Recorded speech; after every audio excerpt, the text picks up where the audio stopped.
Good morning to all of you. आज की video में हम देखते हैं हड़प्पा सभ्यता का विस्तार। तो इसे मैंने एक डायग्राम के थ्रू आप लोगों को समझाने का प्रयास किया है। तो देखियो, उत्तर में मांडा जो कि चिनाब नदी के किनारे स्थित है। पूर्व में सिंधु घाटी सभ्यता आलमगीरपुर मेरठ तक थी। दक्षिण में दैमाबाद महाराष्ट्र में और पश्चिम में सुत कांगेडोर जो कि बलूचिस्तान में स्थित है। ठीक है, तो इस तरह से आप देख सकते हैं इसको कि किस तरह से सिंधु घाटी सभ्यता का विस्तार था।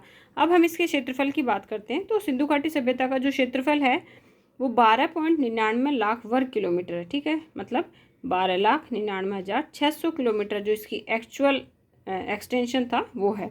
अब देखते हैं सिंधु सभ्यता के निर्माता। तो देखिए, सिंधु सभ्यता के निर्माता में 4 जातियों का मुख्य स्थान है: प्रोटे, ऑस्ट्रेलाइट, भूमध्य सागरीय, अल्पाइन और मंगोलाइड। ठीक है, अब विद्वानों के अनुसार सिंधु सभ्यता के निर्माता कौन कौन थे? तो देखिए, डॉक्टर लक्ष्मण रामस्वरूप रामचंद्र ने क्या कहा है कि सिंधु घाटी सभ्यता के जो लोग थे वो आर्य थे। गार्डन चाइल्ड ने क्या कहा है कि सुमेरियन थे और जो कि मेसोपोटामिया से संबंधित थे। राखलदास बैनर्जी क्या कहते हैं कि वो द्रविड़ जाति के थे। अमलानंद घोष ने क्या कहा है, सोथी संस्कृति। और फेयर सर्विस व रोमिला थापड़ ने उसे ग्रामीण संस्कृति बताया है। अब हम देखते हैं सिंधु घाटी सभ्यता का विकास। इसमें हम देखते हैं कि सिंधु पूर्व संस्कृति काल अथवा पूर्व हड़प्पा संस्कृति काल जो कि 2500 ईसा पूर्व से पहले का है। फिर है परिपक्व, यानी जब मैच्योर हो गई है हड़प्पा, वो टाइम है 2500 से और 1700 ईसा पूर्व का।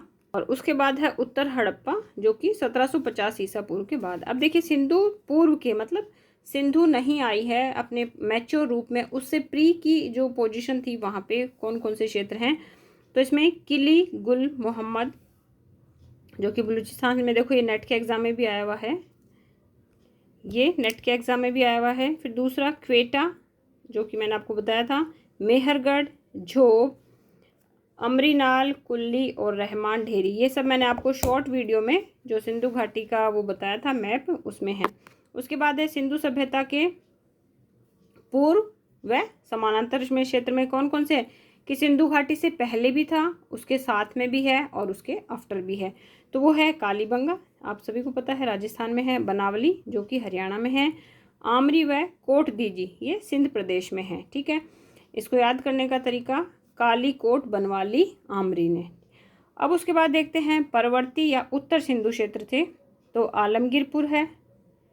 उसके बाद है मीठाथल हरियाणा और भगवानपुरा उत्तर प्रदेश में। अब आप ये देखिए, इस मैप के थ्रू जो है आप इन चीज़ों को समझ सकते हैं।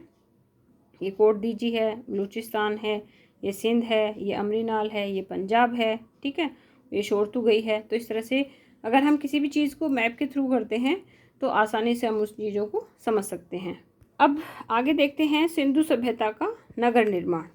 ठीक है, तो सिंधु सभ्यता जो है, अगर हम उसकी बनावट की बात करें, रहन सहन की बात करें, वहाँ की नगर नालियों की बात करें, तो लगता है कि एक बहुत ही अच्छी सभ्यता थी। और सिंधु सभ्यता एक जो है वो शहरी सभ्यता थी। ठीक है, अगर हम वैदिक की बात करें तो वो ग्रामीण थी, लेकिन सिंधु क्या थी, एक शहरी सभ्यता थी। तो अब हम देखते हैं कि किस तरह से उसके नगर निर्माण की योजनाएं बनी हुई थी। तो मुख्य रूप से वहाँ की बनावट में दुर्ग और गढ़ी थे। ठीक है, तो हड़प्पा सभ्यता के सभी शहर जो है समान योजना पर आधारित थे।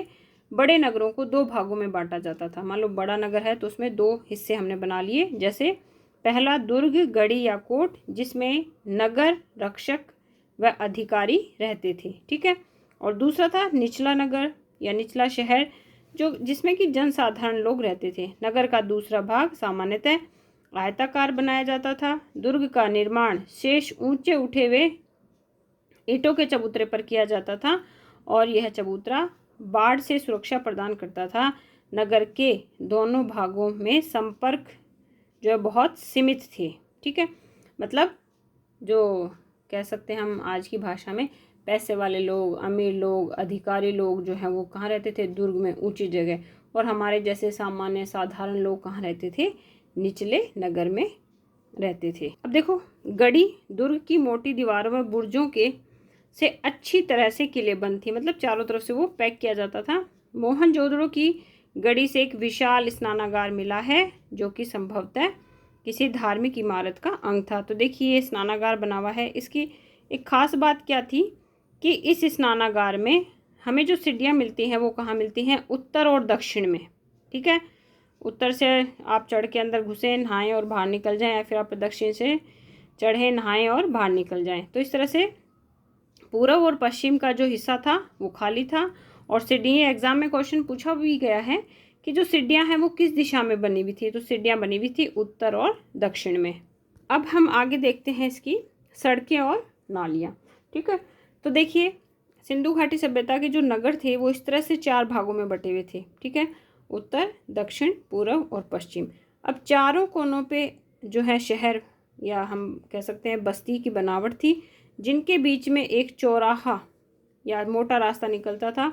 और दोनों तरफ की जो सड़कें हैं, उत्तर, दक्षिण, पूर्व, पश्चिम की सड़कें जहाँ एक दूसरे को काटती हैं, वो क्या होता है, चौराहा।